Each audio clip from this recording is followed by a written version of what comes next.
بسم اللہ الرحمن الرحیم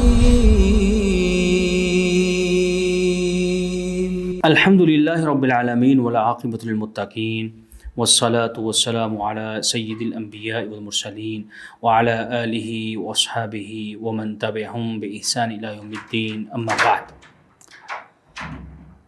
ابن ابی شیبہ کی ایک حدیث ہے جو کہ امام ظہری رحمہ اللہ سے ہے کہ رسول اللہ صلی اللہ علیہ وسلم عید والے دن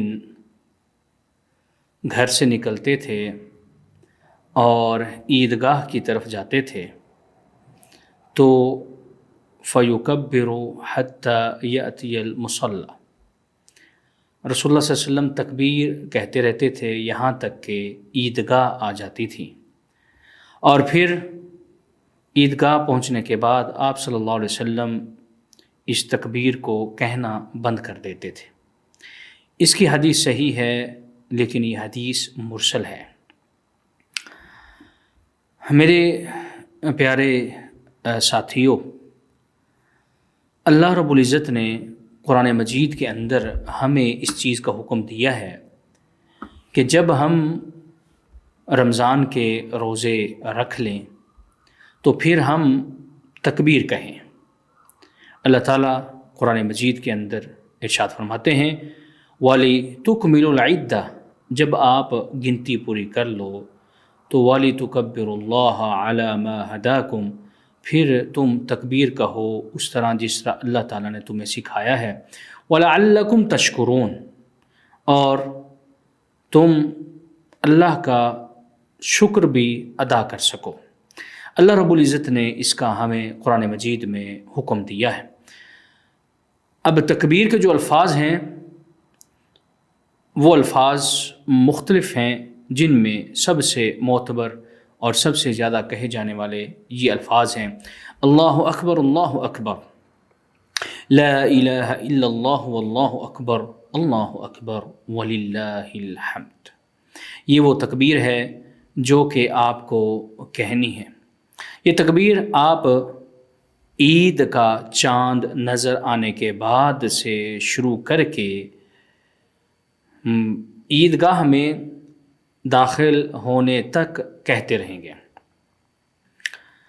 یہ سنت رسول بھی ہے اور اس کا حکم ہمیں اللہ تعالیٰ نے بھی دیا ہے۔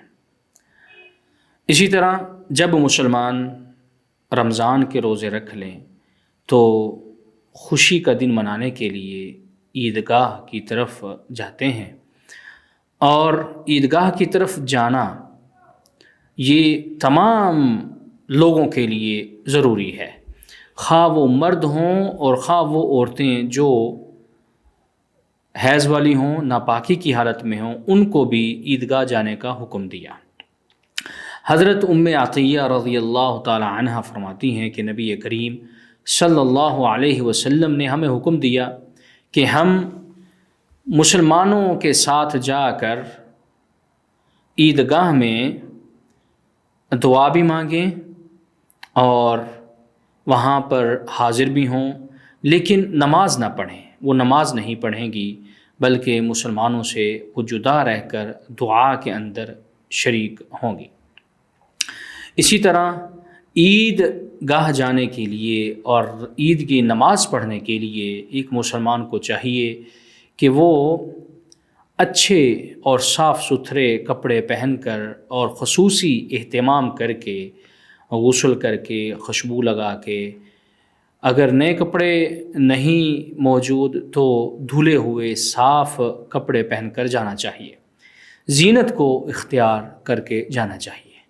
اسی طرح ایسی زینت کو اختیار کرنا جائز اور درست نہیں ہے بلکہ حرام ہے، جس سے اللہ اور اس کے رسول نے روکا ہے، جیسا کہ داڑھی کو منڈوانا یا اپنے کپڑے کو اپنے ٹخنوں سے نیچے کرنا، اس سے عمومی طور پہ رسول اللہ صلی اللہ علیہ وسلم نے منع کیا ہے۔ یہ کام عام ایام کے اندر بھی نہیں ہوں گے، اور خصوصی طور پر جب آپ عید کے لیے نکلیں تو بھی یہ کام آپ نہیں کریں گے، بلکہ کوئی شخص اگر یہ عمل کرتا ہے تو اس پر توبہ واجب ہے، اسے چاہیے کہ وہ توبہ کرے اور اپنے اس گناہ پر اللہ تعالیٰ سے معافی مانگے۔ اسی طرح جس شخص نے عید کی نماز پڑھنے کے لیے جانا ہے، اسے چاہیے کہ وہ امام کے آنے سے پہلے پہلے عیدگاہ پہنچ جائے تاکہ وہ عید کا خطبہ بھی پورا سن سکے اور امام کے ساتھ مکمل نماز بھی پڑھ سکے اور دعا میں شریک بھی ہو سکے۔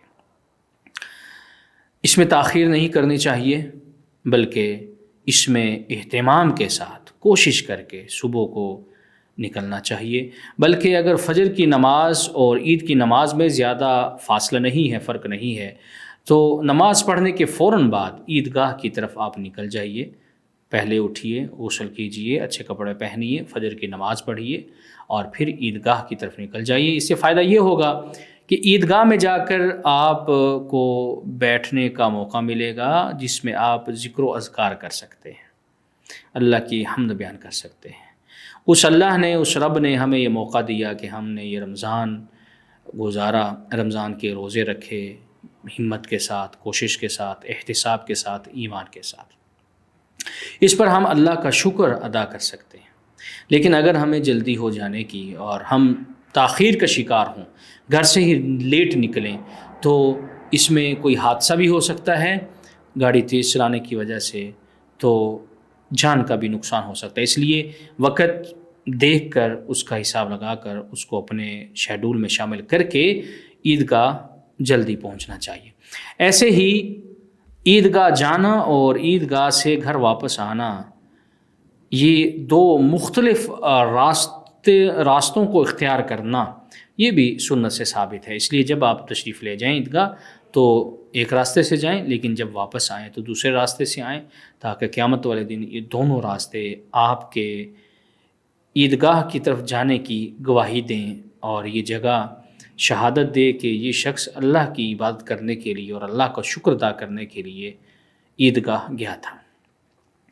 اسی طرح عید الفطر یا جو عید رمضان کے بعد آتی ہے، اس پر جانے سے پہلے تاک کھجوریں کھا کر جانا رسول اللہ صلی اللہ علیہ وسلم کی سنت بھی ہے۔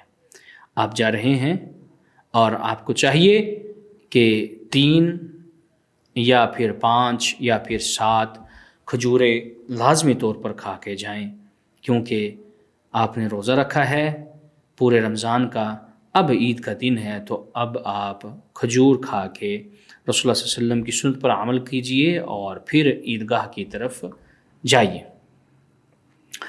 اسی طرح جب آپ عیدگاہ میں پہنچ جائیں تو وہاں پر دیکھیے کہ لوگوں کا جم گٹھا ہے، لوگ وہاں پر مجتمع ہیں، جمع ہیں، لوگ وہاں پر صفیں بن رہی ہیں، لوگ کھڑے ہیں، امام کے انتظار میں ہیں۔